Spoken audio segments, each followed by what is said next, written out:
Kinshasa, bonjour, bonjour partout où vous nous suivez, madame, messieurs. Nous émettons depuis la capitale de la République démocratique du Congo, cette ville qui accueille la 9e édition des Jeux de la francophonie, dont l'ego sera donné tout à l'heure entre 16h et 17h. Nous sommes là pour en parler et bien évidemment parler d'autres grands sujets qui font la une des journaux. Vous savez, le processus électoral est en cours en RDC.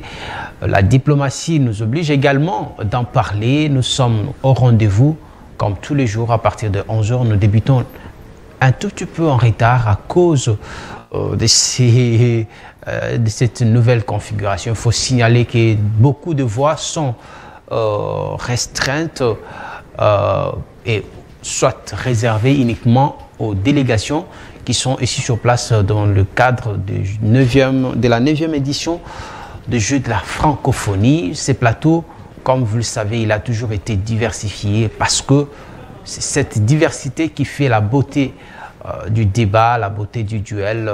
Monsieur Ben Brian et cette jeune nouvelle énergie congolaise qui sera candidat à l'élection provinciale. Il est analyste politique déjà sur ces plateaux avec nous pour la première fois. Monsieur Ben, bonjour. Bonjour monsieur le journaliste, merci de votre invitation. Merci beaucoup. Alors d'autres invités seront ici pour croiser le fer avec monsieur Ben Brian. Nous attendons Dieudonné Mouchacha de la société civile. Lui s'est excusé, il est encore en route. Maître Claude Ngoma également sera avec nous. Et aussi monsieur Mathieu de l'IDPS. Monsieur Brian, le 9e jeu de la francophonie débute aujourd'hui. Ça faisait très longtemps que la RDC n'a pas été présente sur la scène internationale. Je me rappelle encore la dernière cérémonie, carrément le plus grand événement qu'on a vécu. Ça, on ne l'a pas vécu physiquement, mais au moins dans l'histoire. Ouais. On retient l'histoire, nous renseigne que c'était le combat Ali Foreman qui a fait que le monde entier ait son regard sur le Congo-Zaïre de l'époque. Aujourd'hui, la 9e édition des Jeux de la francophonie amène encore la RDC sur la scène internationale. Vous êtes jeune, vous participez activement au débat et aux analyses de la politique de notre pays. Comment est-ce que vous faites, quelle lecture faites-vous de ces Jeux qui vont encore une fois de plus redorer l'image internationale de la RDC? Monsieur Mathieu, je vous en prie, veillez. Nous sommes en direct. J'avais déjà signalé que vous serez un peu en retard. Prenez place de l'autre côté. Merci beaucoup. Alors, monsieur Brian, c'est à vous. Mais je veux vous remercier de cette question. Je note tout de même que mieux vaut tard que jamais. Très bien. Vous savez aussi bien que moi que ces Jeux de la francophonie ont été reportés plus d'une fois. Et ça, c'est dû à disons ça comme ça, à la petite négligence ou aux contraintes qu'il y a eu sur place, dans la faisabilité, dans l'organisation des infrastructures, tout ce que vous voulez. Il y a eu un petit retard observé à ce niveau-là. Et donc, ça a été reporté, mais finalement, mieux vaut tard que jamais.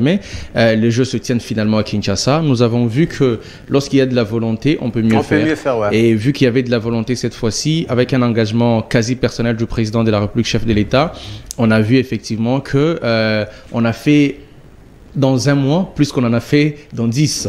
C'est-à-dire que les infrastructures sont allées le plus vite que possible, l'organisation aussi. Et donc, finalement, ces Jeux se tiennent et ça se tient à Kinshasa. Et donc, c'est ici peut-être l'occasion d'inviter le Kinois, le public congolais, de réserver un accueil chaleureux à nos convives. Les autres qui vont venir. Effectivement, nous sommes un peu plutôt accueillants. Mais en plus, nous allons devoir adopter un comportement qui facilite et qui redore l'image de notre pays, comme vous en parlez. 1974 justement, c'est le combat Ali Foreman que l'on n'a pas vécu. Ouais. Depuis cette époque, les stades Tata Raphaël, le stade du 20 mai aujourd'hui, est resté, c'était resté un fantôme, ce stade-là. On a vu qu'avec un peu de volonté, les stades ont été rénovés, les stades de Martyrs aussi, et certaines autres infrastructures. Je crois que nous bénéficierons justement de ces Jeux de francophonie, parce que vous visitez par exemple le home de l'Inukin, vous voyez un peu comment on a réfectionné les choses là-bas, et il il restera quand même un héritage après ces jeux, il restera un héritage. Maintenant, le problème, c'est qu'il faut pérenniser tout ça avec l'entretien de ce que nous avons comme infrastructure, parce que la RDC est appelée à organiser continuellement et régulièrement de grands événements comme ceci. Ouais. Je regarde un peu les images de la Côte d'Ivoire qui va accueillir la CAN. Je me dis qu'on a quand même encore du chemin à faire. On a pas plus de 4 stades dans ce pays qui répondent aux standards et aux normes. Et je pense que nous avons du chemin à faire. La Côte d'Ivoire, c'est un pays africain aussi francophone que nous. C'est un pays post-conflit comme nous. Ouais. C'est un pays qui a connu autant de problèmes que nous. C'est-à-dire qu'ils n'ont pas, eux, de raison d'être plus avancés que nous sur certaines questions. Monsieur Mathieu, vous venez d'arriver sur ce plateau. Emmanuel, excusez-moi. J'ai fait ces lapsus. Alors, tout à l'heure, on était en train de parler. M. Ben Brian pense que c'était une question de la volonté. On a vu dans un laps de temps, en tout cas, beaucoup n'en reviennent pas. Voir le timing. Et d'ailleurs, ça a commencé timidement, on n'y croyait plus. Mais dans un laps de temps, on voit de restaurants sortir de la terre. Le stade Tata Raphaël, je crois que pour ceux qui ont visité Kinshasa il y a 3-4 ans, ils ne vont plus se retrouver. Est-ce que vous êtes d'avis que c'était une question de volonté? Merci pour la question. Merci pour l'invitation. Même si vous ne m'avez pas envoyé la thématique. Ah, désolé. Je sais comment m'adapter dans pareilles circonstances. En fait, moi, je ne dirais pas la volonté, pas forcément la volonté, mais aussi il était question de la crédibilité également. Ce que nous représentons, nous représentions à la face du monde. Ok? C'est vrai qu'il y a eu la volonté politique du chef de l'État et son gouvernement. Ça, il faut aussi que nous puissions souligner. Mais c'était aussi également question de la crédibilité. Comme je l'ai dit, notre pays, bien avant l'arrivée des Félix, c'est ça, il faut que nous soyons vrais envers nous-mêmes et que nous ne soyons pas de ceux-là qui ne voient que des trains qui n'arrivent pas en gare. Non, moi, je ne suis pas de ce lot de ces personnes. Je disais, ce pays, avant l'arrivée de Félix Tshisekedi Tshilombo, nous connaissons, nous avons vécu ici et nous continuons de vivre ici dans ce pays.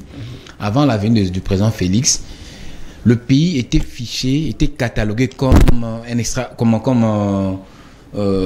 la liste noire de pays. La liste noire, il était considéré comme un Capharnaüm, comme c'était l'enfer. Et c'était pas faux, exact.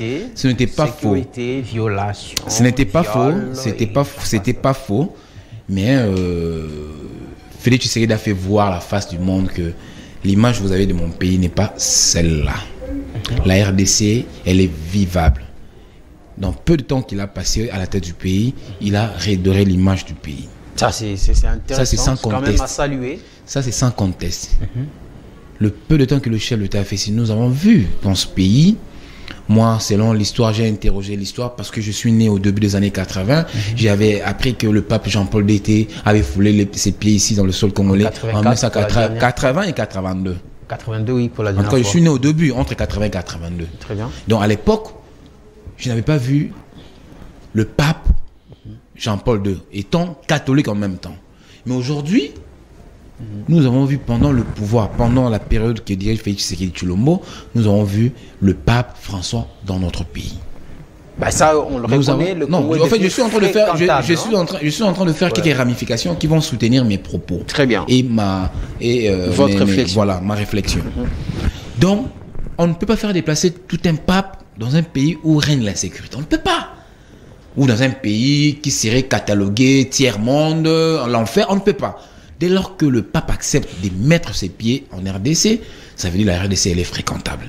Ça, il faut que nous puissions les reconnaître. Et tous ces efforts, nous devons fier chandelle au chef de l'État, grâce à sa politique. Très bien. D'aucuns diront, je suis chantre, j'ai fait le cul de personnalité, n'en déplaise. Mais moi, je ne fais que dire la vérité, c'est ce qui se voit. Donc, aujourd'hui, nous organisons le 9e jeu de la francophonie. Aujourd'hui, nous avons accueilli près de 3500 visiteurs. Et ces visiteurs rentreront dans 10 jours dans leur pays respectif et ils apporteront un message par rapport à la RDC. Donc, ça veut dire, nous avons vendu une image au reste du monde. Très bien. Ça, c'est très important. Alors, la question que je vous pose, c'est finalement la conclusion de M. Ben Brian qui se pose souvent un problème d'entretien. C'est-à-dire, on a vu, nous avons aujourd'hui un stade complètement rénové, qui est devenu un stade moderne, parce que Tata Raphaël, encore qu'il faut attendre aujourd'hui quelques démarches ou encore formalités administratives pour qu'il soit homologué, parce que je crois qu'à ces standards-là, on peut l'homologuer par la FIFA pour qu'il soit compté parmi les stades qui peuvent accueillir des compétitions internationales. On a vu des restaurants, en tout cas, qui sont au-delà de tout commentaire. Oui. Le problème se pose au niveau de l'entretien, sachant comment est-ce que les Congolais fonctionnent. Aujourd'hui, le préfabriqué des 100 jours, on n'en parle plus. Quelques ouvrages que nous avons, nous voyons que l'entretien pose problème. Est-ce que vous pensez qu'aujourd'hui, dans 5 ans, si les mêmes athlètes revenaient dans 5 ans, ils seront pas déçus de ce qu'ils verront, de ces ouvrages qu'ils ont vus pour la première fois? Alors, moi, je demanderai au chef de l'État, moi, en tant que Congolais, j'en ai ce droit, je demanderai au chef de l'État de pouvoir taper du poing sur la table, parce que ce qu'il a fait est énorme. Ça, faut que nous les reconnaissions. Ça, nous les saluons. Ce sont des ouvrages que nous devons pérenniser, que nous avons tous l'obligation de protéger, de pérenniser. Qu'est-ce que je demanderai au chef de l'État? De pouvoir taper du poing sur la table, que chacun joue sa partition. Aujourd'hui, le gouvernement, par le truchement du président Félix Tshisekedi, a donné des moyens possibles et conséquents pour que nous obtenions tous ces ouvrages. Maintenant, il appartiendra également à ceux-là qui seront commis à la salubrité, vous voyez, de pouvoir prendre soin de ces ouvrages comme il faut. Donc l'État aussi... déjà le programme comme Kinbopeto, ça patauge, Kinshasa zéro trou. En tout cas, vous pensez vraiment qu'on peut faire confiance si jamais on... Parce que c'est à Kinshasa, il va falloir que la ville gère ces infrastructures. Mais lorsque nous voyons ce que la ville fait sur le plan de ces projets ou programmes que j'ai essayé d'énumérer ici, Kinbopeto zéro trou. Si vous fustigez que la ville n'a pas été à mesure de pouvoir faire son travail correctement, vous avez aussi ce droit-là, n'est-ce pas? Non, je ne peux constate. Pas. Justement, non, ça veut dire même moi, je vous appuie. Parce que nous sommes en train de réfléchir. Même moi, je vous appuie. Voilà. Est-ce que ça ne sera pas une déception pour ces gens qui sont en train de participer à cette compétition? Justement, c'est ce que je suis en train de dire. Dès lors que vous avez constaté que la ville a failli dans l'une de ses missions, celle de pouvoir entretenir la salubrité au niveau de la ville de Kinshasa, et vous vous posez la question si elle sera en mesure de pouvoir prendre soin de ces ouvrages-là. Ouais. Ça veut dire, même moi, c'est aussi mon inquiétude, c'est mon questionnement. Okay. Donc ça veut dire, si aujourd'hui la ville n'a pas été à mesure de faire son travail correctement, mais on pourra passer à l'autre démonstration, à une autre étape. Ça veut dire, aujourd'hui, il n'y a pas de personne humiliable. Si X n'a pas été à mesure de faire ce travail, nous sommes 80 millions de Congolais. Merci beaucoup. Alors, M. Ben Brian, tout à l'heure, votre co-débatteur venait de dire quelque chose qui a retenu mon attention. C'est-à-dire qu'on était fichés. On était dans la catégorie de pays qui n'ont juste aucune crédibilité. C'est-à-dire un pays où, lorsqu'on essaie de parler de la RDC, le tableau était toujours celui de violation des droits de l'homme, des viols, des guerres. En tout cas, il y a un ami qui vit l'outre-mer qui m'a une fois dit que comment est-ce que faites-vous vivre pour être toujours souriant dans un pays où on dit qu'on tue tous les jours? Au moins 10 Congolais meurent par jour. Ok? Alors, je lui disais que ça, c'est ce qu'on essaye de présenter à l'échelle internationale. Est-ce que cette image d'une RDC toujours en guerre, qui ne respecte pas les droits de l'homme ou qui viole toujours les femmes, qui ne respecte pas la dignité de la femme, bref, un pays infréquentable. Ce pays n'a pas été... Est-ce que ce n'est pas le Congolais lui-même qui est à la base de cette mauvaise image? Très bien. Alors, je voulais répondre à votre question, mais vous répondez vous-même à la question un peu en conclusion. Ah oui, il est vrai qu'il y a le piège de la statistique dans tout ça. Le piège de la statistique, c'est que quand on vous dit, par exemple, que 10 Congolais meurent par jour, vous croyez que c'est faux. Mais c'est pas du tout faux. C'est vrai que 10 Congolais meurent par jour, mais ils meurent de quoi? De la guerre à l'Est, par exemple, des accidents de circulation, du paludisme qui tue énormément en RDC, autant que dans l'Afrique subsaharienne, de femmes qui meurent au fait à l'accouchement parce que le soin néonatal, prénatal et post-accouchement, pré-accouchement ne sont pas du tout garantis. Oui, effectivement, il y a des gens qui meurent dans ce pays et qui meurent un peu de n'importe quoi. Mais cette statistique n'est pas tout à fait fausse, mais il y a un certain piège de la statistique quelque part. C'est que si l'on vous dit ça comme ça, Vous croirez que la RDC c'est un abattoir, personne n'y vit, tout le monde meurt chaque jour, à chaque instant. Mais non, c'est pas faux que les gens meurent, mais c'est pas aussi vrai de prendre la statistique de manière aussi absolue. Donc, il faut reconnaître quand même que les Congolais sont à la base de l'image que nous renvoyons en dehors du pays. Parce qu'on a vu ça surtout avec le mouvement citoyen, l'opposition, et puis voilà, donc... Ben non, si vous êtes en train de dire que l'opposition vend la mauvaise image du pays, si vous êtes en train de dire que le mouvement citoyen vend de mauvaise image du pays, je ne serais pas du tout d'accord avec vous. Non, il est vrai... On a vu ça avec plusieurs déclarations. Mais les déclarations ne sont pas fausses après. C'est-à-dire qu'il y a forcément un soubassement dans ce que disent les uns et les autres. Il faut que nous soyons en mesure de comprendre d'abord. Il n'y a pas une dose d'exagération. Bien sûr. Comme je le dis, il y a toujours le piège de la statistique. Il peut toujours y avoir un peu de manipulation derrière, un peu d'exagération. Mais ça ne veut pas dire qu'il faut mettre le tout dans un même sac. Il ne faut pas tomber aussi dans le piège de la généralisation. Excellent. Le fait est que lorsque l'opposition revendique des choses, ils revendiquent quelquefois des choses qui sont vraies, mais ils peuvent aller dans l'extrapolation. Et peut-être pour attirer la sympathie au niveau international, pour attirer un peu de regard, les gens peuvent aller dans ce qui n'est pas, les gens peuvent aller dans des excès, mais quelquefois le fait existe, vous voyez. S'il y a mort d'homme, il y a mort d'homme. Par exemple, je ne veux pas remuer le couteau dans la plaie, mais je vais simplement faire une petite incise sur le récent drame qu'a vécu notre pays. Nous avons perdu un député national, un ancien ministre dans ce pays, l'une des plus grandes intelligences de notre politique. M. Chéribin Okende est mort dans des conditions qui ne sont pas encore élucidées jusqu'au jour d'aujourd'hui. Mais voilà, par exemple, vous voyez qu'il y a mort d'homme et qu'il y a une famille qui est outrée et qu'il y a un camp politique qui est frustré. Et nous avons comme l'impression que la justice...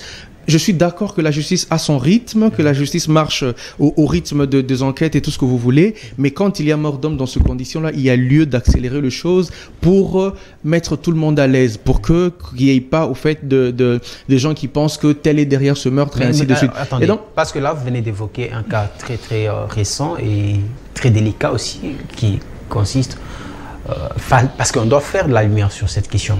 Mais lorsque vous dites que les choses ne semblent pas aller comme il s'est dit, c'est-à-dire quoi? Parce que là, on nous signale qu'il y a des équipes, des enquêteurs qui sont déjà en train de venir, d'autres sont déjà sur place pour faire la lumière sur cette question. Et vous, comment est-ce que vous voulez que les choses se passent pour que ça vous rassure finalement? Je suis tout à fait d'accord que les enquêtes doivent prendre le temps qu'elles doivent prendre. Okay. Mais je suis contre la procrastination. Je suis contre le fait qu'on essaye de ramener les choses juste par complaisance, je ne sais pas moi, pour des raisons inavouées. Parce que même le chef de l'État a décidé que les choses soient bien faites pour que... Et pour ça, j'aimerais évoquer une chose principale, la scène de crime par exemple. La scène de crime, c'est le lieu où on a découvert la dépouille, disons le corps de monsieur Okende dans sa voiture. Ouais. À cet endroit, est-ce que vous êtes sûr que cet endroit est toujours sécurisé? Est-ce que vous êtes sûr qu'au jour d'aujourd'hui, avec tout ce qui se passe dans la capitale, est-ce que vous êtes sûr que les indices que l'on pouvait tirer à cet endroit-là, est-ce que vous êtes sûr qu'on peut le trouver 10 jours, 20 jours après? C'est-à-dire qu'il y a des choses qui vont changer, il y a des choses qui vont évoluer et probablement ça peut biaiser l'enquête, probablement ça peut biaiser les choses. Pendant ce temps, il y a dans l'opinion publique, il y a dans le chef des acteurs politiques, y compris ceux d'Ensemble pour le changement et de l'opposition en général, duquel camp était monsieur Chéribin Okende. Ces gens-là, eux, ils sont en train de monter au créneau. Ces gens-là, eux, ils sont en train d'être frustrés. Ces gens-là, eux, ils sont en train de penser justement qu'il y a une machination derrière. Et d'un point de vue éthique, pour éviter cette frustration, pour éviter au fait que ça aille dans tous les sens, il serait mieux d'accélérer la procédure. Mais je ne suis pas ici en train de bousculer la justice. Vous êtes journaliste, vous lisez tous les communiqués de presse qui sont en train de pousser tel de champignons, qui viennent de l'opposition de part et d'autre. On est en train de discréditer même le processus électoral en rapport avec tout ça. Voyez-vous, donc de mon point de vue, il serait mieux que l'on fasse la lumière sur cette question et le plus vite, ça arrangera tout le monde. Donc je suis en train de dire qu'il y a de petites choses comme celle-là, qu'il y a de petites failles dans notre administration et même le président Tshisekedi... Qui ont contribué à ce que cette image soit ternie. Effectivement. Et même le président Tshisekedi a eu la souplesse de le dire, qu'il n'est pas tout à fait satisfait du travail que fait la justice congolaise. C'est-à-dire qu'il y a des choses comme ça au niveau des institutions, au niveau de l'administration, des choses qui ne sont pas tout à fait correctes, qui ternissent l'image de ce pays. Et vous vous rappellerez qu'il y a quelques années, un peu moins de 5 ans, il y avait un gouvernement en place ici qui niait tout en bloc. Et vous savez ce que ça crée dans l'opinion congolaise? Ça créait le déni, ça créait le discrédit, ça créait au fait la méfiance. Personne ne pouvait plus croire en la parole officielle de ce pays. Personne ne pouvait croire à la parole officielle du gouvernement. Personne ne pouvait croire à la parole du porte-parole du gouvernement de ce pays. Ces choses-là font que nous sommes en train de discréditer notre pays, nous sommes en train de décrédibiliser nos institutions au niveau international, et il faut que ça change. Il faut que ça change. Il faut que ça change. La dernière question que je vous pose avant de passer la parole à M. Emmanuel, c'est celle de savoir aujourd'hui, les Jeux de la francophonie, le go sera donné aujourd'hui. Et on entend l'opposition projeter une marche pendant cette période. Est-ce que ce n'est pas cette façon qu'on vient de décrire ici, d'apporter l'eau au moulin de ceux qui pensent que le Congo c'est un pays infréquentable? Je crois que vous parlez du député, de M. Fayoulou, Martin Fayoulou, qui avait projeté une marche. Je crois qu'il a eu aussi la souplesse de reporter sa marche parce qu'il était en pourparlers avec les autorités urbaines. Je crus voir... Dernière nouvelle, ils ont maintenu, mais c'est maintenant un meeting qui sera tenu de l'autre côté de la... Écoutez, la capitale congolaise, là, à Kinshasa, est une grande ville, est une très grande ville. On peut bien tenir son meeting à l'extrémité de Kinshasa et le jeu de la francophonie se tiendront. Mais on sait souvent quand ça commence avec l'opposition, on sait comment ça finit. Hein. Sauf que la police... C'est ça la crainte, parce que là, on a des visiteurs qui ont droit à la quiétude.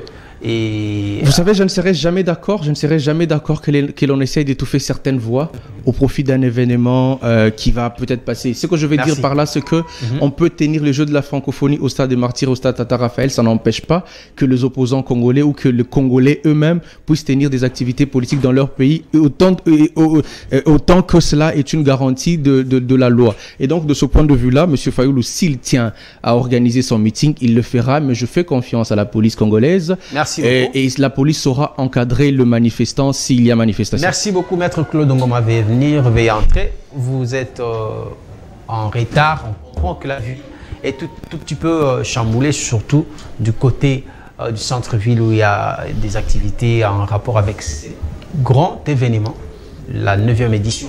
Monsieur Emmanuel, selon Monsieur Brian, on n'a pas à en vouloir les uns et les autres qui pensent que ils doivent vivre pendant cette période, ils doivent faire entendre leur voix, peu importe ce qui peut se passer, parce qu'on a entendu certains diaboliser l'opposition qui projette des manifestations à cette période, dire que non, elle est en train de combattre le jeu de la francophonie, tout ceci est fait pour saboter, et je ne sais pas, est-ce que dans cette grande ville où on a près de 24 communes, vous pensez que si une frange de l'opposition tient son activité quelque part, ça va, en quoi est-ce que cela va déranger les Jeux de la francophonie? Bon, moi je vais m'inscrire en faux et surtout ne pas soutenir ces propos, d'autant plus que nous connaissons ce qui se passe dans notre pays. M. Fayoulou était déjà au courant que le Jeu de la francophonie se tiendrait du 28 au 6 août. Je pense que, à mon avis, étant leader national, étant leader de l'opposition, il pouvait bien projeter sa marche après même l'événement de la francophonie. Vous savez, c'est une sorte de, le jeu de la francophonie, c'est une fête, c'est presque comme une fête nationale. Vous savez, ce sont des événements qui vont décorer l'image de notre pays. Vous savez. Lorsque mon ami dit la mégapole elle est grande, oui, je suis d'avis avec lui, mais moi je ne pense pas chez lui à la maison, lorsqu'il nous reçoit comme ses visiteurs et qu'il supporterait son fils puisse lui dire papa, en présence de nous qui sommes visiteurs, papa, il n'y a pas à manger à la maison, on a faim. Comprenez? Donc vous êtes dans la logique de soigner les apparences. Laissez-moi affiner ma réflexion. Allez-y, continuez. Et je comprends mon ami, en ce moment-là, l'état dans lequel il se trouvera devant nous qui sommes gêné demain. Voilà. Ça veut dire même s'il y a des manques à manger chez nous à la maison, ça ne sera pas intéressant de pouvoir l'exposer aux visiteurs, n'est-ce pas? Je pense que nous avons une fête, une grande fête.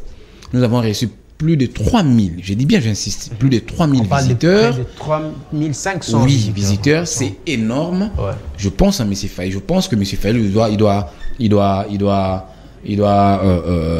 réfléchir, ressasser un peu sa réflexion, dire, voilà, qu'on privilégie d'abord la fête nationale, et puis le reste reviendra. Parce que cette fête de la francophonie ne va pas seulement concerner nous qui sommes de l'opposition, du pouvoir. Ouais. C'est une fête pour tous les Congolais, y compris M. Fayoulou. Très bien. Il sera question de pouvoir vendre l'image et décorer la RDC, dont lui, M. Fayoulou, prétend diriger demain.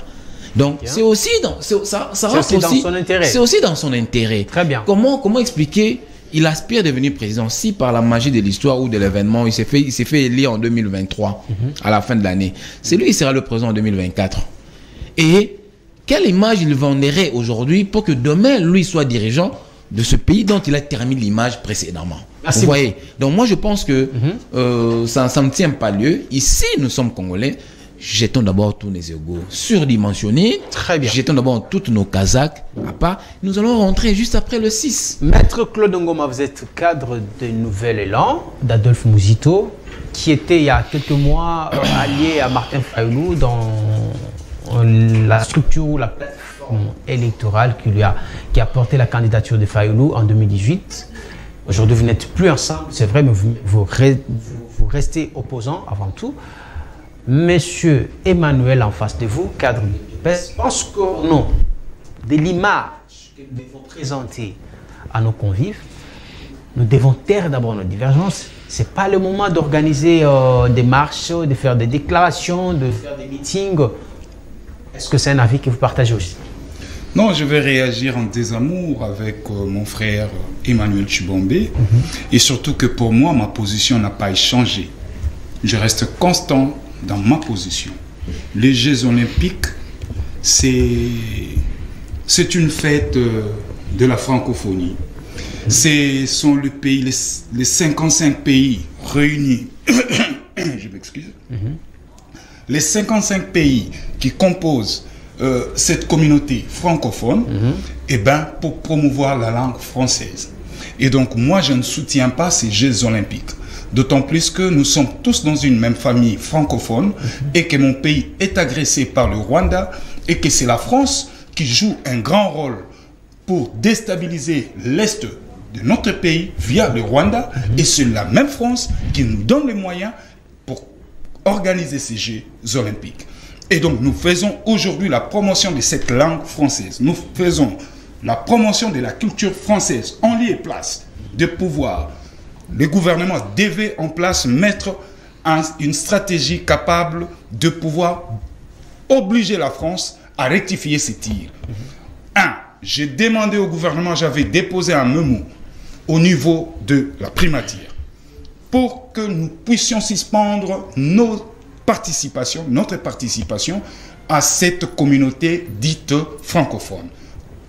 Tenez, nous sommes 55 pays qui composent cette communauté francophone. Dans les 55 pays, en Afrique, nous comptons 7 pays instables. Est-ce que dans tous ces pays, c'est toujours la France qui je vous dis, quand nous sommes dans une communauté francophone, la France a un grand rôle à jouer pour la stabilité politique de cette je sais pas, fraternité francophone. Mais je vous dis, la France se doit de plaider pour le pays instable. Ben oui, pourquoi? Parce qu'il va de son intérêt. Le Congo aujourd'hui c'est la première des nations francophones.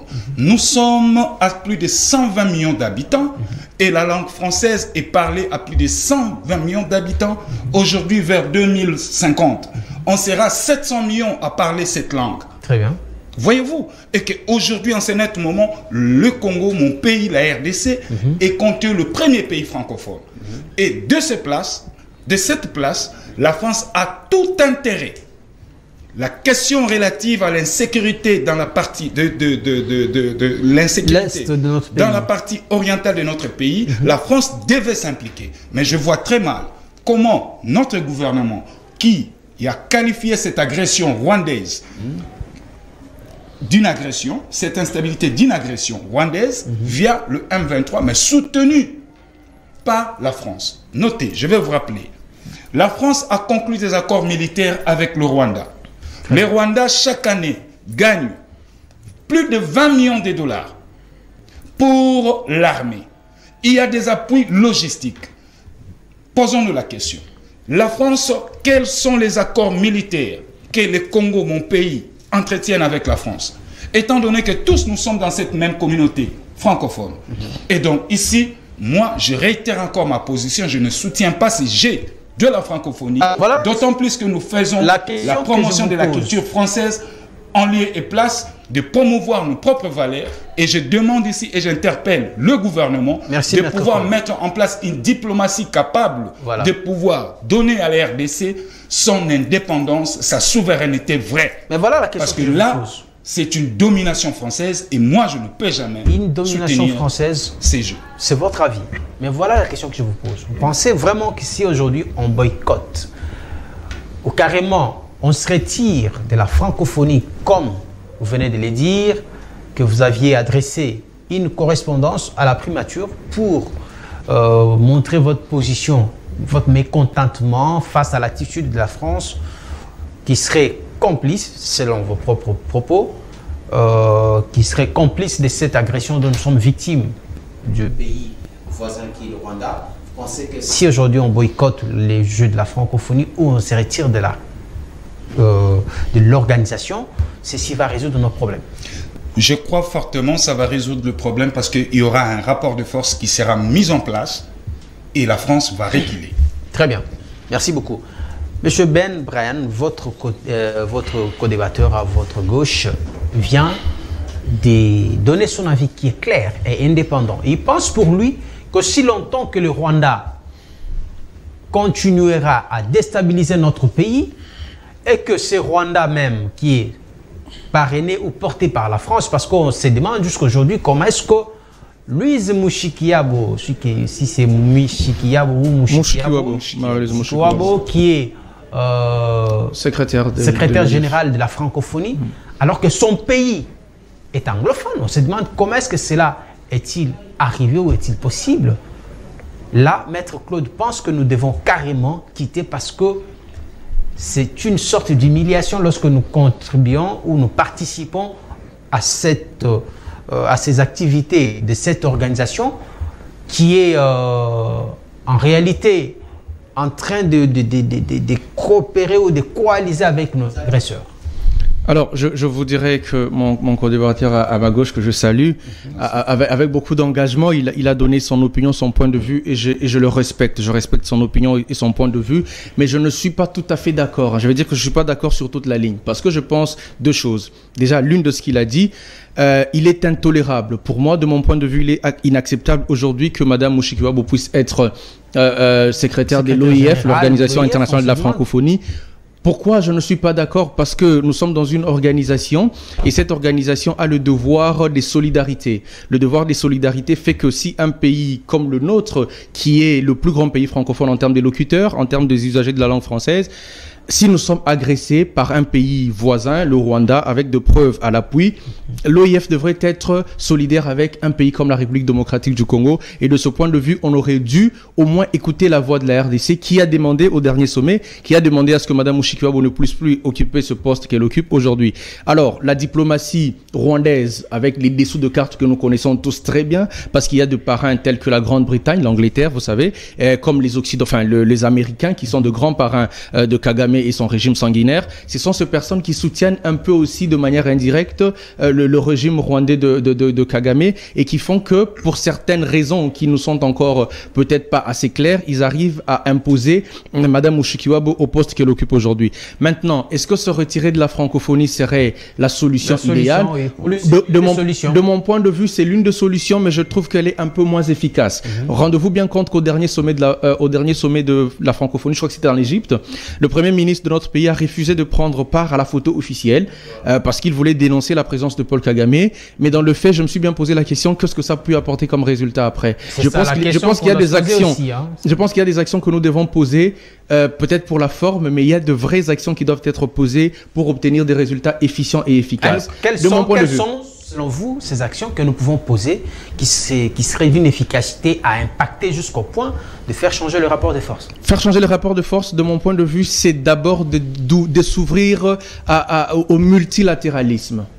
D'accord? Nous devons éviter de rester simplement sous la tutelle géopolitique de la France et de la Belgique. De mon point de vue, il faut que la République démocratique du Congo s'émancipe. Mais il faut que nous... Là, il y a des rapprochements avec la Russie. C'est pour ça que je soutiens. Oui, c'est pour ça. Pays comme la Chine et la Russie. C'est pour ça que je soutiens véritablement ce rapprochement avec le bloc oriental, la Chine, la Russie, tout ce que vous voulez. Je soutiens ce rapprochement. Il est important.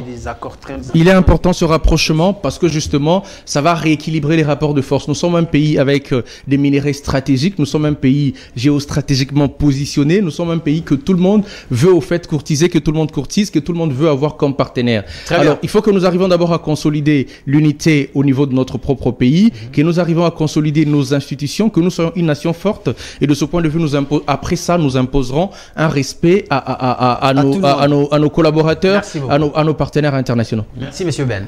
Monsieur Emmanuel, il est impensable qu'on soit en tant que l'un des plus grands pays francophones, qu'on soit dans une organisation qui est dirigée par une anglophone. Et de surcroît, elle est de ces pays qui nous agressent. On a vu même la position de Louis Mushikiwabo lorsqu'il a fallu traiter les cas de la RDC, qui est partie de son pays.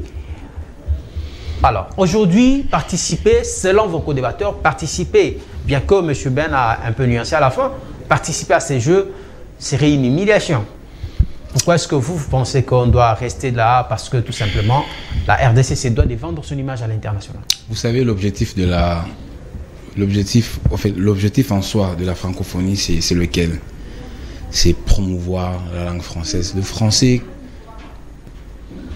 ont projeté une vision pour essayer de rapprocher tout le monde en fait, de pouvoir contrôler sur le plan langagier le monde entier. Parce que aujourd'hui, le français n'est pas une langue qui est parlée, c'est pas une langue vraiment répandue à travers le monde.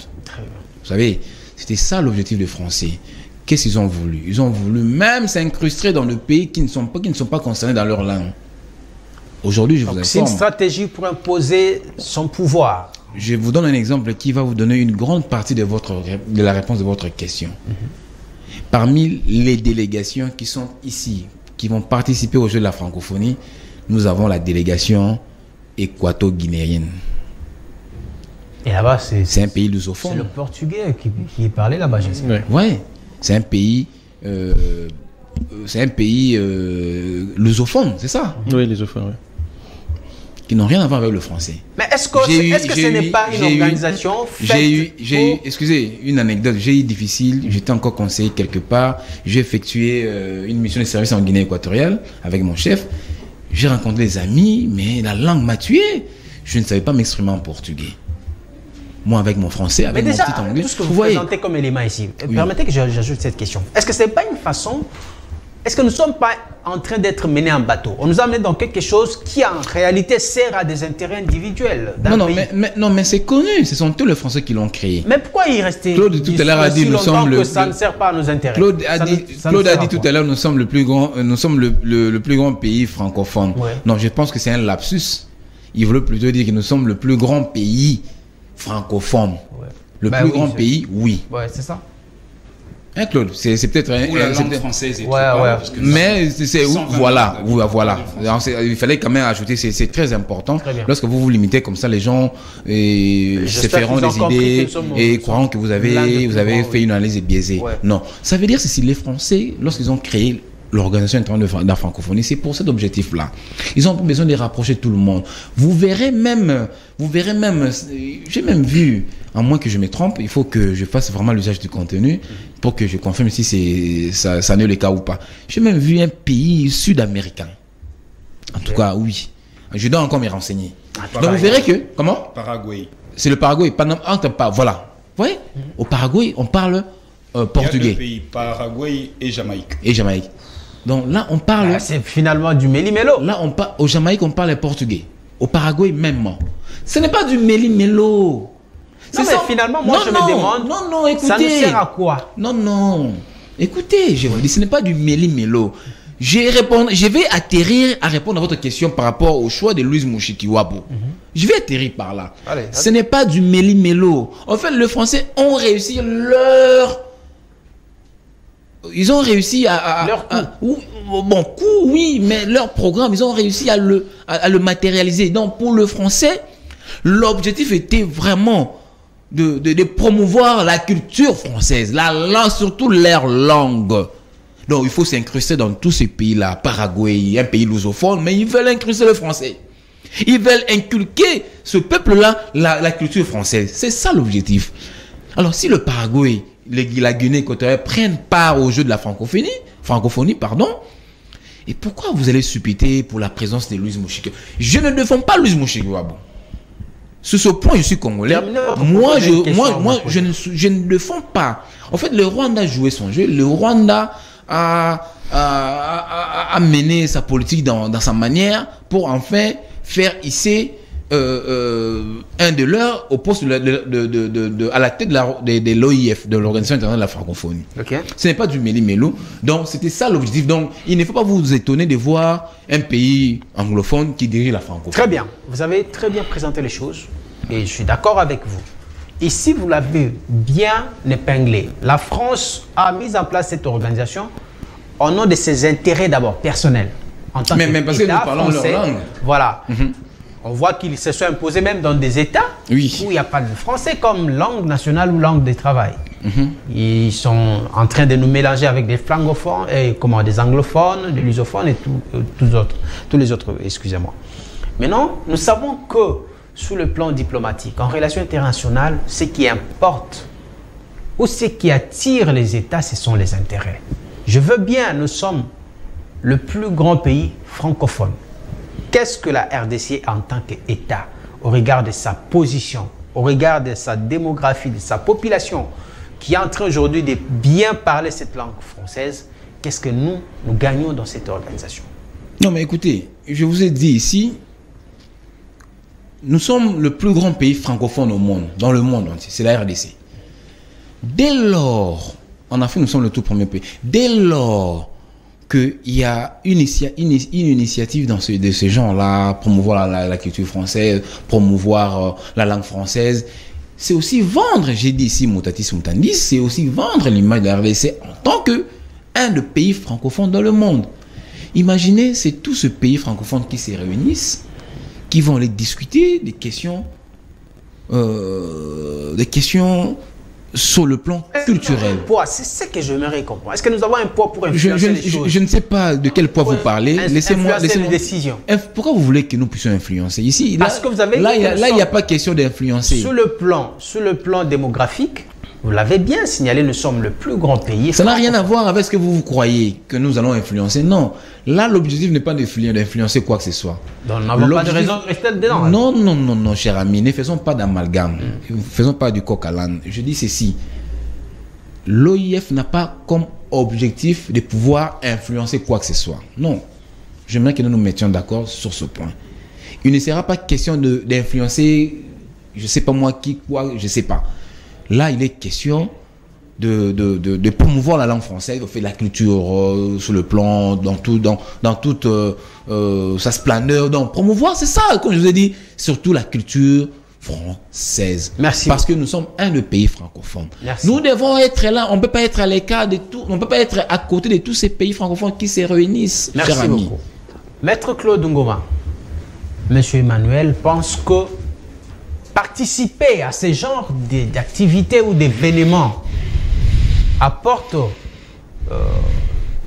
une valeur ajoutée à notre pays. Donc nous ne pouvons pas nous extirper ou rester à l'écart parce que il y a ceci, parce que la France est complice, parce que pour lui, quand bien même il a dit de manière tacite, il faut être dedans pour que même s'il y a des décisions qui se prennent, que l'on puisse participer et être informé pour savoir comment jouer notre carte. Est-ce que ce n'est pas aussi intelligent de faire des choses de cette façon-là? Son point de vue, c'est légitime, je le respecte. Mais moi, je vais ici poser des principes. Quand on parle des engins ou des questions de la culture, ça touche carrément une civilisation. Et ici, les Français ont réussi leur stratégie de pouvoir imposer la civilisation française petit à petit à infiltrer les pays. Vous voyez même, il a créé au sein de la francophonie, ils ont créé même un cadre capable de pouvoir recevoir d'autres pays qui ne sont pas francophones, dans la mesure du possible qu'un jour, tous ces pays acceptent la langue française, ouais. Justement pour imposer leur civilisation. D'où, c'est là où tout à l'heure j'avais parlé de cette domination. Vous voyez, c'est une langue française qui est parlée, adoptée ici chez nous comme une langue officielle. Mais attendez, nous avons aussi nos 4 langues nationales. Que faisons-nous de nos 4 langues nationales? Donc vous voulez qu'on ait notre organisation de la langue lingala par exemple? J'ai réfléchi. Nous avons le Swahili qui est une langue internationale. Et d'ailleurs au sein de l'UNESCO, il y a une journée internationale retenue pour la langue Swahili. C'est une langue internationale. Elle n'est pas notre langue. Nous l'avons adoptée comme langue, l'une des langues nationales. C'est une langue nationale. Aujourd'hui, adoptée. Parce que ce n'est pas la nôtre. C'est pas comme les Tchoulouba ou les Lingala qui parlaient d'abord ici. Bon, donc nous l'avons importé. C'est une autre question. Vous ouvrez encore une autre brèche. Parce qu'on va maintenant parler de la source, la provenance de cette langue. Ouais. Vous voyez, ça va nous ramener dans des questions. Merci. Continuez avec votre raisonnement. Merci. Oui. Mais moi ici, je reste africain, je reste congolais, attaché à des valeurs culturelles congolaises. Vous voyez? Et donc, quand je vois ces jeux de la francophonie, et donc je me dis, nous faisons la promotion de la culture française qui n'est pas notre culture. Mais du moment où nous avons accepté la langue française comme étant notre langue officielle ou langue de travail, mais non, est-ce que c'est un péché? C'était déjà, vous savez, c'est depuis 60, avant même 60. Mais ça n'a jamais changé. Mais comment que cela puisse changer? Quand moi, Claude Ngoma, j'ai réfléchi ainsi, ailleurs, il y a une autre personne qui réfléchit ainsi. Et il y aura un jour quoi la solution? Que nous allons nous Faut-il apporter des réformes? Toutes ces énergies vont converger sur un point et il y aura révolte au niveau culturel. Voyez-vous? Parce que quand nous parlons culture, il y a des valeurs dedans. Voyez-vous? La culture, c'est la façon même de s'habiller. Vous voyez comme nous nous habillons comme ça. C'est l'européenne. Ok. Voyez-vous? Donc vous êtes pour l'authenticité, le retour? La langue française n'est pas mon identité à moi, Claude Ngoma. Très bien.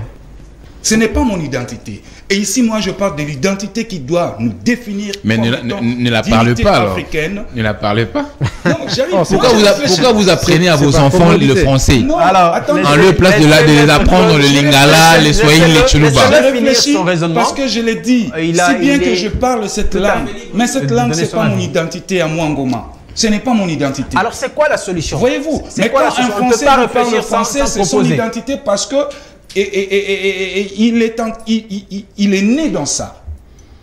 C'est quoi maintenant l'issue que vous suggérez? Moi, je suggère ceci, que nous puissions réfléchir dans l'avenir comment promouvoir nos propres langues nationales. Parce que, écoutez, aujourd'hui, la langue lingala devait être une langue internationale parce que le lingala est parlé à plus de 7 pays africains.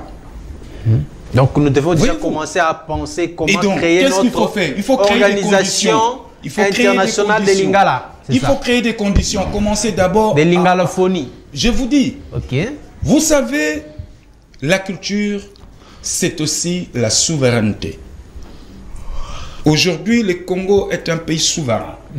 Mais du point de vue culturel, nous ne sommes pas souverains. Et moi, mon plaidoyer, c'est de pouvoir jouir de cette souveraineté à 100%. Raison pour laquelle je dis, cette communauté francophone, c'est une communauté qui est en train de dipper notre pays, nos dirigeants. Regarde. Merci.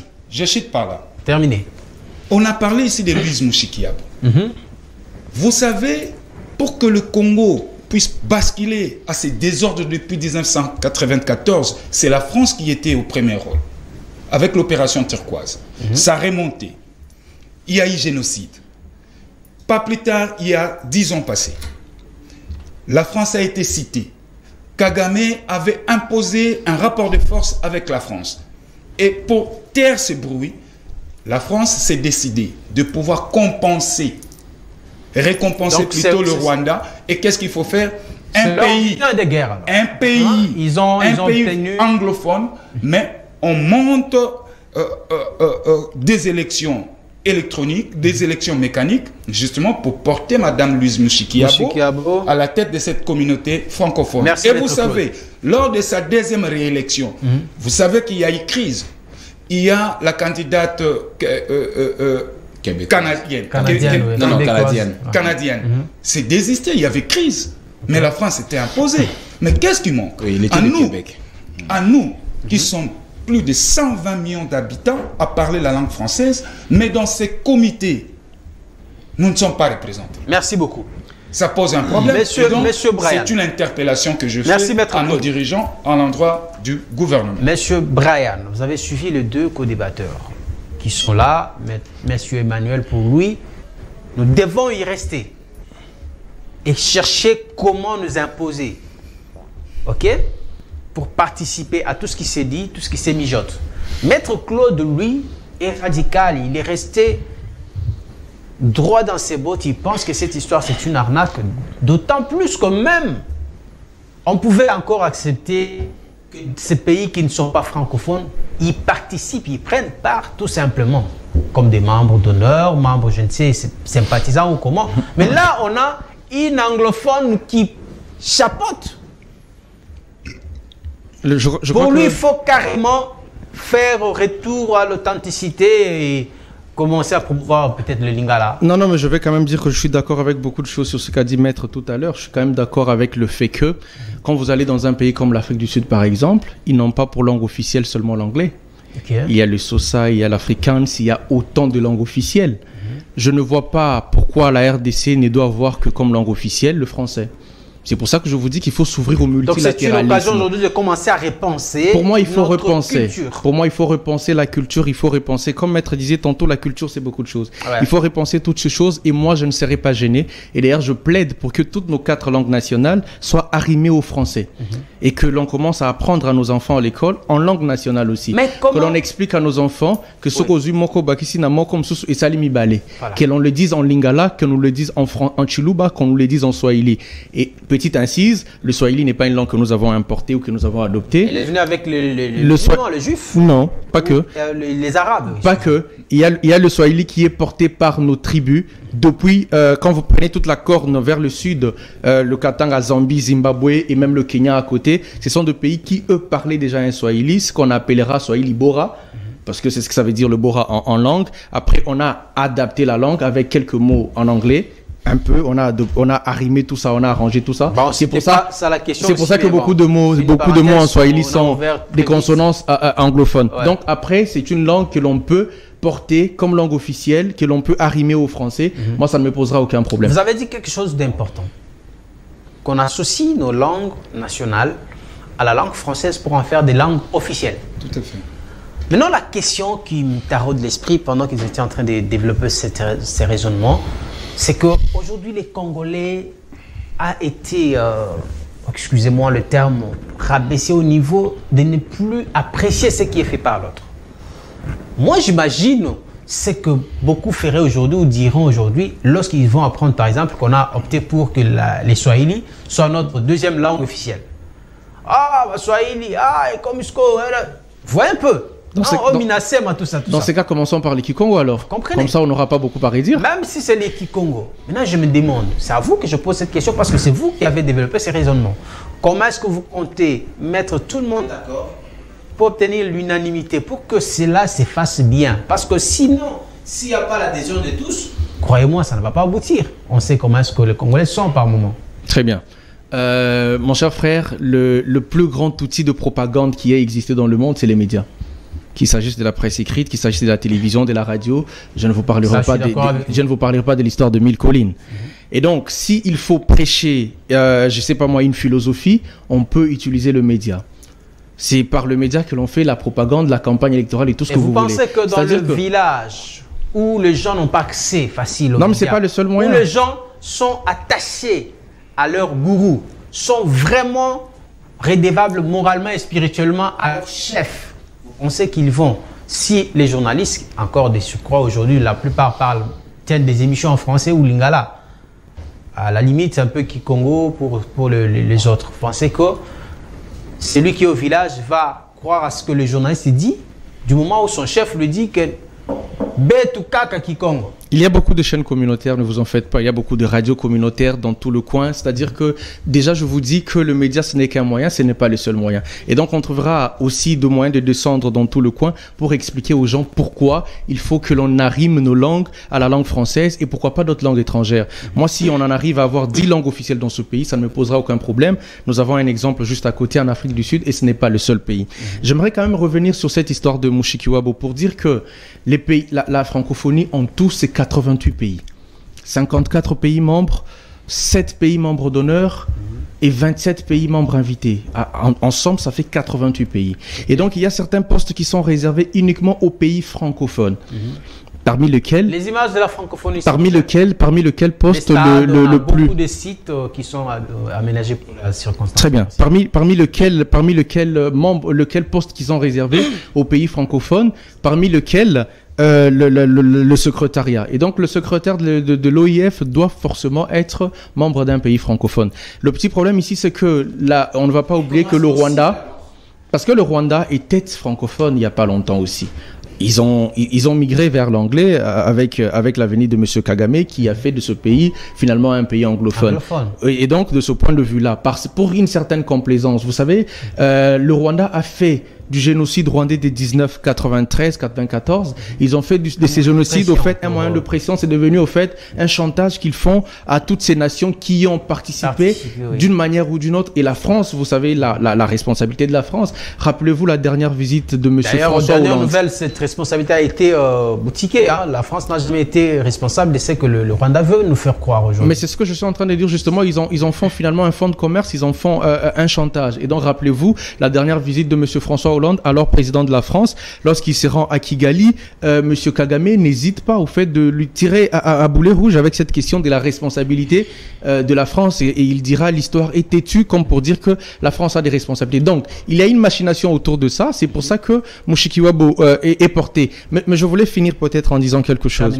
Si vous êtes dans une organisation internationale, Monsieur Emmanuel, pour vous qui pensez que la francophonie n'a pas à influencer quoi que ce soit, on n'est pas dans une organisation internationale juste pour le besoin de la cause. On n'est pas dans une organisation internationale juste pour faire beau, pour faire ami-ami. Si on est dans la francophonie, c'est parce que on a des cotisations. N'oubliez pas que l'on cotise. N'oubliez pas que pour organiser ces jeux, la RDC va contribuer au moins à 50% parce que l'OIF elle-même ou le conseil du jeu, le comité international du jeu de la francophonie va aussi financer peut-être à 50%. Pourquoi on va mettre autant d'argent pour organiser ce jeu de la francophonie? Vous l'avez si bien dit. Pour quelle guerre, qui fait la promotion de la langue française. Pourquoi organiserons-nous ces jeux si nous n'avons rien à gagner en retour de la part de la francophonie? Et donc, il faut que nous gagnions quelque chose. Et ce que nous avons à gagner, c'est que tous les pays membres de cette francophonie devront être solidaires avec nous lorsque nous avons des problèmes. Merci. Ils sont solidaires avec l'Ukraine, enfin tout le pays, vous voyez bien comment ils sont agités. Ils sont agités en Europe, vous voyez comment l'OTAN, tout ce pays, comment ils sont agités sur la question ukrainienne, alors que l'Ukraine n'a même pas encore atteint le 1% de morts qu'a fait la guerre en République démocratique du Congo. Et donc, je pense que nous ne pouvons pas être dans cette francophonie juste pour faire beau, pour faire ami-ami. Nous devons tirer aussi le bénéfice de notre participation. Merci. Mais mon point de vue n'est pas que nous devions se retirer. Mon point de vue, c'est que nous devrons rester là et imposer notre rapport de force. Ça, c'est pour un peu harmoniser avec Maître. Nous devons imposer notre rapport de force à l'interne. Merci beaucoup. Maître, je suis Emmanuel, excusez-moi. Ce que je viens de retenir là, c'est que Paul Kagame, s'il était arrivé à imposer lui, Mushikiwabo, à la tête de l'OIF, c'est grâce à sa diplomatie. Elle a usé des stratagèmes qui ont fait finalement que la France se voit dans l'obligation de soutenir son candidat. Nous avons mille et une raisons. Vous avez ici évoqué la complicité, ça c'était Maître Claude qui a évoqué la complicité de la France. Il y a beaucoup de pays qui ne sont rédevables en réalité. Nous n'avons même pas que cet argument, nous avons des minerais stratégiques. Pourquoi est-ce que nous n'arrivons pas à nous imposer jusqu'au point d'influencer des grandes décisions et que ces gens qui ont besoin de nous, parce que nous savons qu'ils ont besoin de nous, que ce soit pour la transition énergétique, que ce soit pour les minerais stratégiques, que ces gens arrivent à regarder dans la direction ou à répondre à nos désirata. J'ai dit tout à l'heure que après l'organisation de ces Jeux de la francophonie, notre pays aura à gagner. Ça, je l'ai dit, je l'ai confirmé également. Vous ne l'avez pas bien expliqué. Non, là où moi j'ai expliqué. Non, là où peut-être on ne s'est pas compris avec mon ami... excusez-moi, Ben Brian. Brian. Oui. C'est lorsque vous dites que nous devons gagner. J'ai parlé de ce que nous pouvons gagner.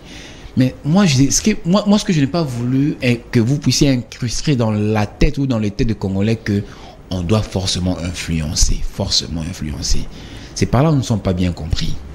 Bah, pourtant, il faut adopter cette non, mais moi, je pense... C'est le Rwanda est là, il influence. Hein. Entre États, on n'a pas besoin d'être... Le Rwanda a fait sa diplomatie. Nous connaissons déjà la position. Faisons la nôtre aussi. Non, mais c'est ce que nous faisons. Oui. Attendons, donnons le temps le temps au temps et vous verrez. Le Rwanda a activé sa diplomatie d'une certaine manière et vous connaissez la position de la France à l'époque pour arriver à promouvoir ou à soutenir la candidature de Louise Mushikiwabo, qui va démissionner comme ministre des Affaires étrangères pour aller occuper les fonctions ou la fonction de secrétaire général de la francophonie. Et le Rwanda a activé sa diplomatie. Vous voulez que nous soyons également comme le Rwanda. Nous sommes en train d'activer aussi la nôtre. Très bien. Et si l'occasion ou le besoin se présente, et attendons le moment venu, c'est partant de ça que vous allez maintenant juger la RDC. Qu'avez-vous fait pendant que vous étiez membre, pendant que vous avez organisé les jeux, qu'est-ce que vous avez influencé? C'est pourquoi moi je ne vais pas aller vite en besogne. Okay. Aujourd'hui, déjà le fait que nous avons réussi, à ce que je sache, le Rwanda n'a jamais, à moins que je me trompe, sauf respect de votre part, le Rwanda n'a jamais organisé les Jeux de la francophonie. Pour moi, c'est énorme. D'ailleurs, ils étaient opposés. Ils étaient parmi les États qui attendaient. C'était un État preneur. Ils attendaient que la RDC décommande pour qu'ils viennent en dériver. Alors, cela n'a pas donné lieu. Aujourd'hui, la RDC, c'est le coup d'envoi officiel de la cérémonie. Et je profite de l'occasion de votre micro pour demander à tous mes compatriotes de pouvoir aussi aller au stade parce que l'entrée elle est gratuite. Donc aujourd'hui, chers amis, nonobstant le poste qu'occupe Louise Mushikiwabo pour le Rwanda, excusez-moi, peut-être les gens vont me traiter de délire, mais en tout cas, j'assume en tant que tel.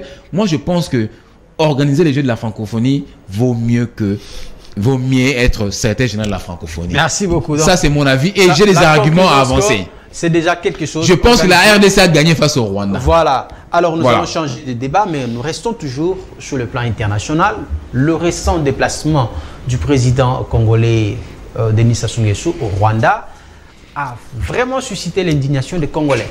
Surtout quand on entend Denis Sassou Nguesso, pour qui la RDC a beaucoup de considération ou l'a toujours considéré comme un pays frère, président d'un pays frère. Denis Sassou Nguesso visite le Rwanda dans ces conditions, dans ces contextes que nous connaissons tous, mais à l'issue de sa visite, qu'est-ce qu'il dit dans une interview? Il dit, je cite, « Le président Paul Kagame a marqué l'histoire de son pays et celle du monde. » Il continue en disant, le président Paul Kagame, son peuple et son gouvernement ont pris une part active aux efforts de rétablissement de la paix et la sécurité en Afrique. On s'est demandé, on s'est posé la question de savoir de quelle paix parle-t-on et de quelle sécurité lorsqu'on sait les rôles que joue Paul Kagame dans la déstabilisation de notre pays. Aujourd'hui, ça c'est pour vous, Maître Emmanuel, Monsieur Emmanuel, vous allez également réagir à cette question. Aujourd'hui, nous voyons la proximité que nous avons avec le pays d'en face, le Congo-Brazzaville. Quand nous voyons cette attitude de Denis Sassou Nguesso, encore qu'il faut signaler qu'on vient de supprimer le visa. Donc le citoyen rwandais peut aller au Congo-Brazzaville sans aucun visa, sans aucune contrainte. Et tout ça, lorsqu'on sait nos rapports avec le Rwanda, comment est-ce que vous analysez ces déclarations et ces rapprochements de ces deux pays? Bon, cher ami, je vois beaucoup de compatriotes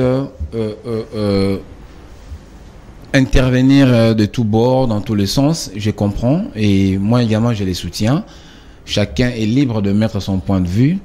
Vous savez, la logique voudrait que celui qui est censé être votre proche ne soit pas ami direct à votre ennemi. L'ennemi de votre... Ça c'est la logique. Mais on doit aussi comprendre l'ami de votre ennemi, c'est... On doit aussi comprendre moi également je déplore, je soutiens tous ces Congolais qui pensent que le président Denis Sassou Nguesso, en tout cas excusez-moi, ceux-là qui pensent que le président Sassou Nguesso ne devait vraiment pas le faire, je suis parmi ceux-là qui pensent ainsi. C'est une, je dirais ça, c'est une blessure, c'est un coup d'épée sur nos têtes, sachant bien que l'ennemi, pas le Rwanda, le régime rwandais nous agresse. Et le régime rwandais est catalogué aujourd'hui comme le principal agresseur de la RDC, voire aujourd'hui ce rapprochement avec le président Sassou Nguesso. Lui voit ça fait mal. Un pacificateur. Ça fait mal. Mais par ricochet, je voudrais aussi rappeler en relations internationales, vous savez, le Congo-Brazzaville, c'est un pays indépendant. C'est un pays autonome. Donc, les Congolais peuvent se faire des relations avec n'importe quel pays sans pour autant demander l'autorisation à la RDC. n'est pas une insulte à nos morts lorsque il peut être ami au Rwandais sans frustrer les Congolais. Mais non, mais c'est de la contribution de cette dernière justement, qui pourtant agresse votre proche. C'est là où moi je pense que le président Sassou Nguesso a commis une erreur. C'est une erreur de parcours, une erreur en politique. Et vous savez, en politique, lorsque vous commettez des erreurs, ça paye cash. Merci beaucoup. Je vais finir un peu par une anecdote. Pourquoi je dis que le président Sassou Nguesso a commis une erreur? Je vais revenir sur un cas qui concerne le président Sassou Nguesso. Nous sommes en 1997.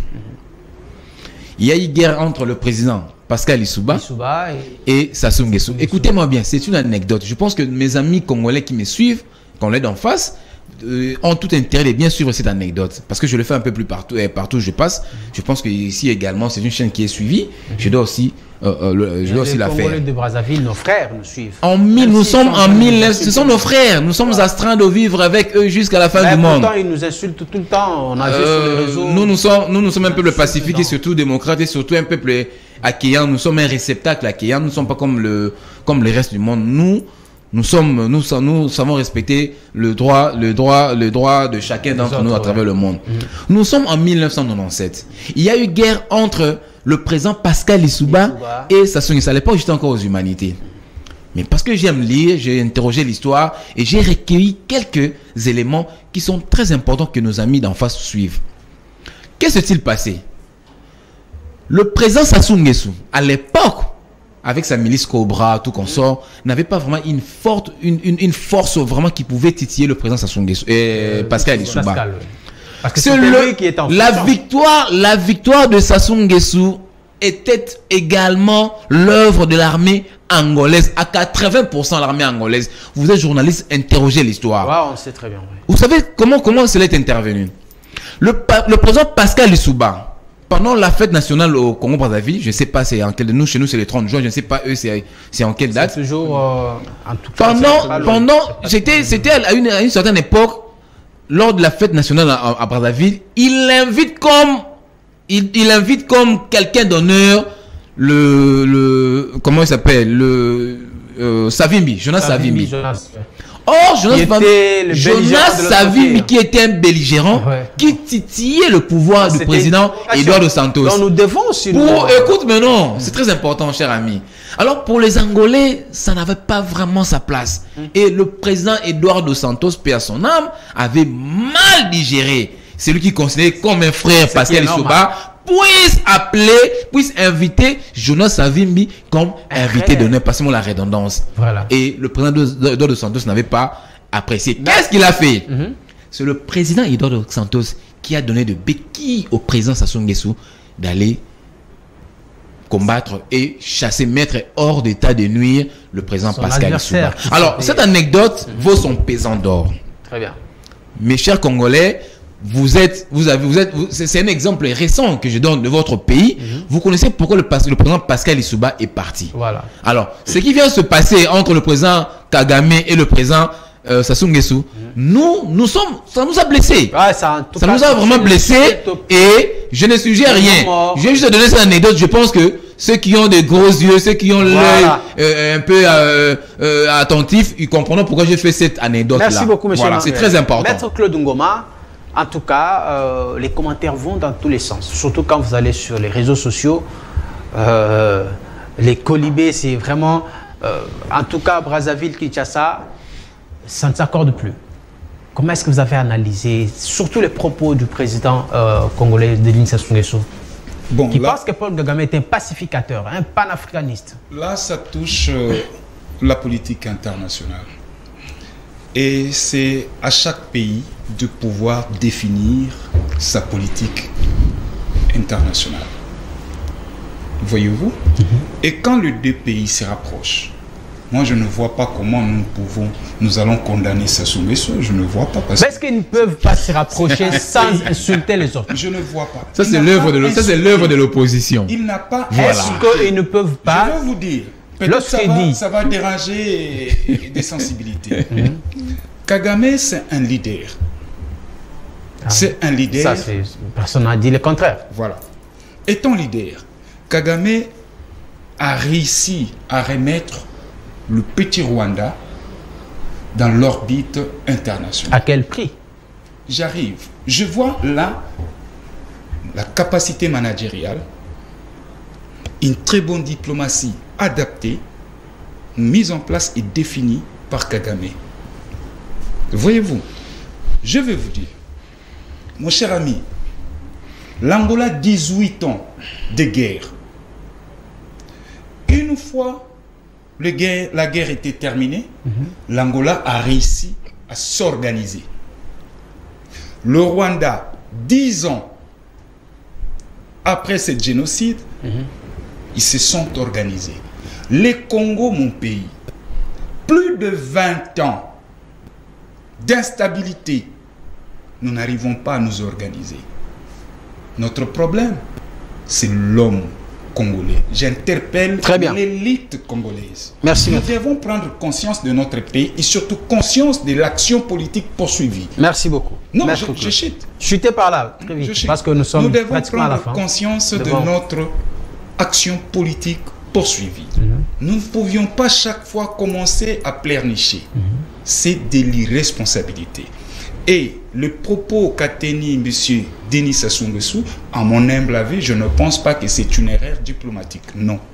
Mais il est conscient de ce qu'il dit. Mais ici, moi j'interpelle l'élite politique congolaise de prendre conscience de notre pays. Nous devons réorganiser notre pays. Le Congo mérite à être réorganisé dans tous les secteurs de la vie nationale. Merci. Et cette charge, c'est à nous qui sommes ici, les jeunes sur ces plateaux. Merci, Maître Nous devons interpeller nos dirigeants, même la population.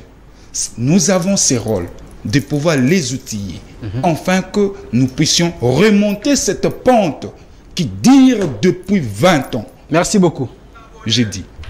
Alors, Monsieur Ben Brian, vous avez suivi vos co-débatteurs.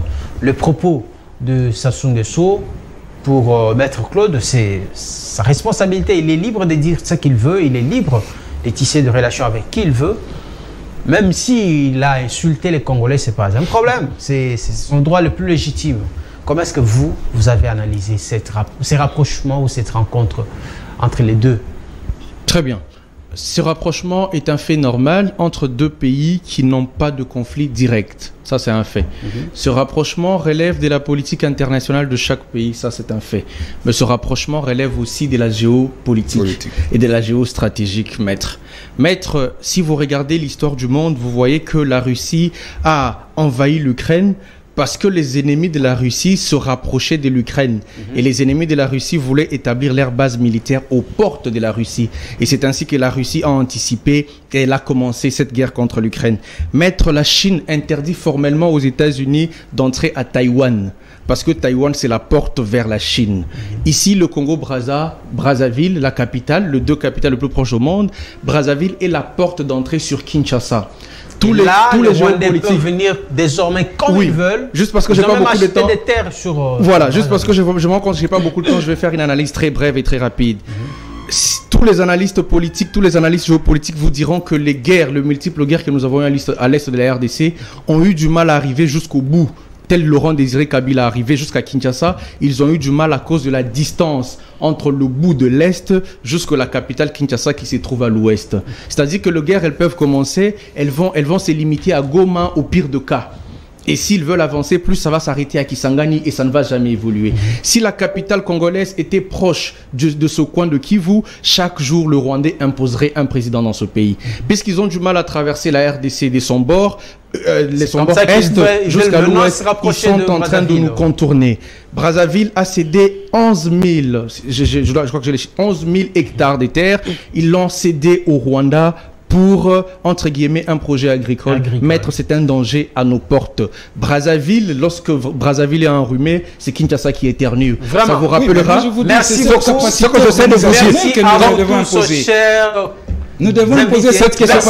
Cette question est très importante. Je crois qu'on aurait beaucoup de temps. Merci beaucoup. Mais il faut être organisé en interne. Maître Claude Ngoma, je vous dis merci. Vous êtes à moi de vous remercier. Je pense qu'il est important que vous organisiez une émission autour de cette thématique. Elle était plus importante que la francophonie. On doit revenir parce que ceci a vraiment lésé les Congolais. Et lorsque j'ai lui-même... Le fait n'est pas simplement d'être lésé, le fait est que le danger, il est réel. Il est réel, il est à nos portes. En tout cas, je vous fixe rendez-vous la semaine prochaine, le jeudi prochain, avec d'autres invités. Mais l'actualité qui inquiète ou qui domine la scène politique continue à se débattre dans les couloirs. Bon début de week-end à vous tous. Au revoir.